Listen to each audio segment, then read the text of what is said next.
焼いた時に風味が出て膜が張るか張らないかぐらい冷蔵庫の風に当たる場所に置いといて、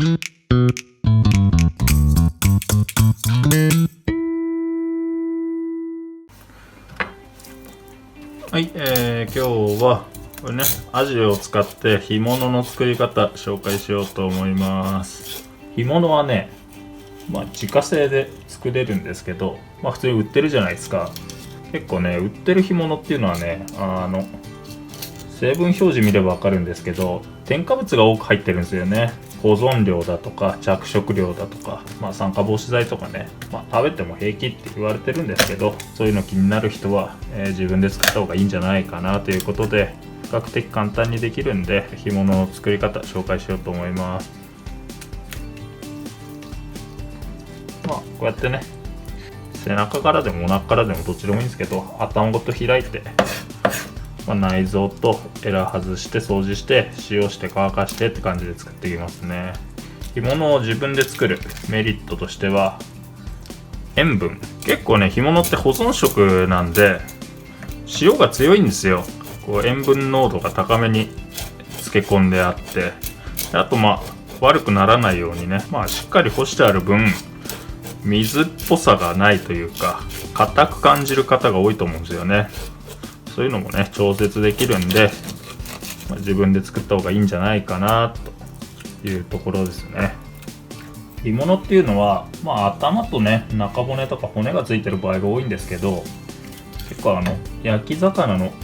骨が苦手って方も多いじゃないですか。なのでね、自分で作る場合はこんな感じでね、背開きにして骨抜いてあげれば骨なしの干物もできますよということで、今回ね、片方は骨なしで干物にしてみようと思います。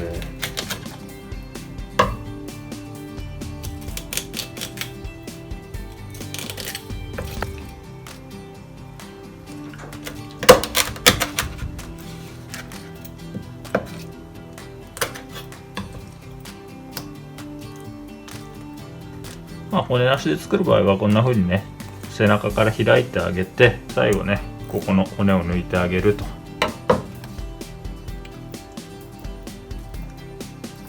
骨が抜けたら、今度塩で味を入れていきますよと。干物へのね、塩の入れ方は、2通りの方法があって、こんな感じでね、振り塩を振って、味を入れていく方法と、あともう一つはこれね、水に酒と塩を溶かしてあげて、でそれにね、魚を漬け込んでいくっていう方法と、大体ねその2種類ですね。漬け込む場合は大体ね、10% ぐらいの塩水に1時間ぐらいを目安に漬け込んでください。これは塩じゃなくて醤油にすれば醤油干しになりますし、みりんにすればみりん干しになりますんで。でこっちの、振り塩ね、塩を振った方は、塩の量とかね、魚の大きさにもよるんですけど、40分とかね、それぐらい置いとけばしっかりと中に味が入るんで、そのぐらい置いといてください。はい、で、こっちね、振り塩した方、40分ほど経ってね、こんな感じで表面に水分だいぶ浮いてきて、この後、酒で一回洗いますね。で洗う時には、酒にね、塩一つまみ入れてあげて、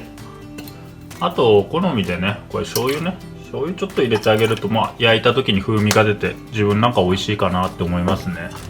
で洗う時はね、こうね、本当はもっと大きいボウルでやればいいんですけど、さっとくぐらせればドリップっていうんですか、この抜けた魚臭さが抜けますんで、こんな感じでね。であとこっちは干すだけって感じですね。今度こっちですね、この漬け込んだ方はね、こう触ってみて、表面がねこうぬるっとするというか、身から水分が抜けて身が締まってる、ねっとりしたような感覚があればしっかり味入ってますんで、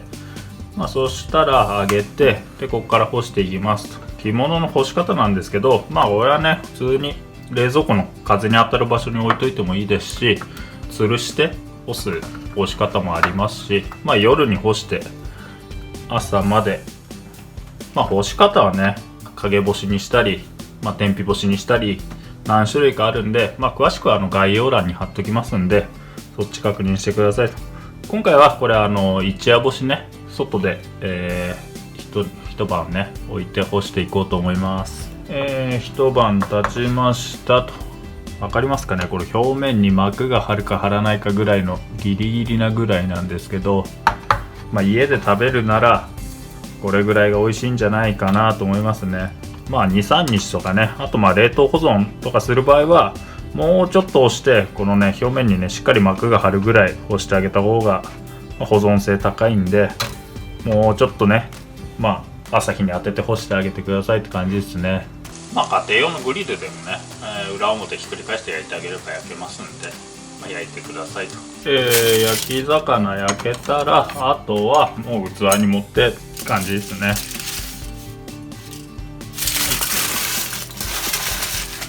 器に盛ってあげて、あと添え物は、柑橘類とこれ青物、おひたしでも何でもいいですけど持ってあげればいいんじゃないかなと思いますね。はい、以上が干物の作り方でした。